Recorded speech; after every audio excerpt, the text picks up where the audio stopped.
तर वारणा आणि कोयना धरण पाणलोट क्षेत्रातनं होणारा पाण्याचा विसर्ग आणि सततचा पडणारा पाऊस यामुळे सांगली जिल्ह्यात वारणा आणि कृष्णा नदीच्या पाण्यात सांगलीचं वाढ होतीये। कृष्णेची पातळी ही तब्बल 34 फुटांवरती जाऊन पोहोचली आहे। त्यामुळे काही सखल भागांमधनं पाणी येण्यास सुरुवात झाली। सांगलीतील तब्बल 19 कुटुंब म्हणजेच 127 लोकांचं प्रशासनानं स्थलांतर केलेलं आहे। संध्याकाळपर्यंत 40 फुटांपर्यंत पाणी जाण्याची शक्यता प्रशासनानं वर्तवली आणि त्यामुळेच योग्य ती खबरदारी घेण्यात येते। तसंच आज आणि उद्या 2 दिवस शाळांना सुट्टीही जाहीर करण्यात आली आहे। कृष्णेची इशारा पातळी ही 40 फुटांवरती आहे आणि सध्या ती इशारा पातळीकडे वाटचाल करते।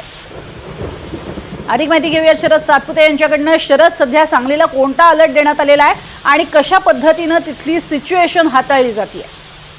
नक्कीच प्रज्ञा, गेल्या 24 तासामध्ये कृष्णेची पातळी ही झपाट्याने वाढवत आहे। वारणा आणि चांदोली धरणामधून, कोयना धरणामधून जे पाण्याचा विसर्ग सोडला आहे त्यामुळे कृष्णा नदीकाठच्या अनेक सखल भागामध्ये पाणी शिरलं आहे। सूर्यवंशी प्लॉट असेल, कर्नाळ परिसर असेल, या ठिकाणचे जवळपास 19 कुटुंब, जवळपास 201 लोकांचं स्थलांतर मध्यरात्रीच करण्यात आलेलं आहे आणि 40 फूट ही धोक्याची इशाराची पातळी आणि 45 फूट ही धोक्याची पातळी आहे आणि जवळपास आता जी पातळी झालेली आहे कृष्णेची ती 34 फूट झालेली आहे आणि संध्याकाळपर्यंत 40 फूट होईल असं सांगण्यात येत आहे। एकंदरीत होणाऱ्या विसर्गाने पाणलोट क्षेत्रामध्ये पडणारा पाऊस पाहता हा संध्याकाळपर्यंत 40 फूट होण्याची परिस्थिती आहे। त्यामुळे जिल्हाधिकारी प्रशासनाने सर्व तयारी केलेली आहे।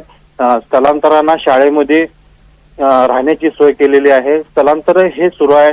एनडीआरएफची टीम ही आधीच दाखल झालेली आहे। त्यांच्या मदतीने हे बचाव कार्य म्हणा, मदत कार्य हे एकंदरीत सुरू आहे। प्रज्ञा, नक्कीच, धन्यवाद या संपूर्ण माहितीसाठी।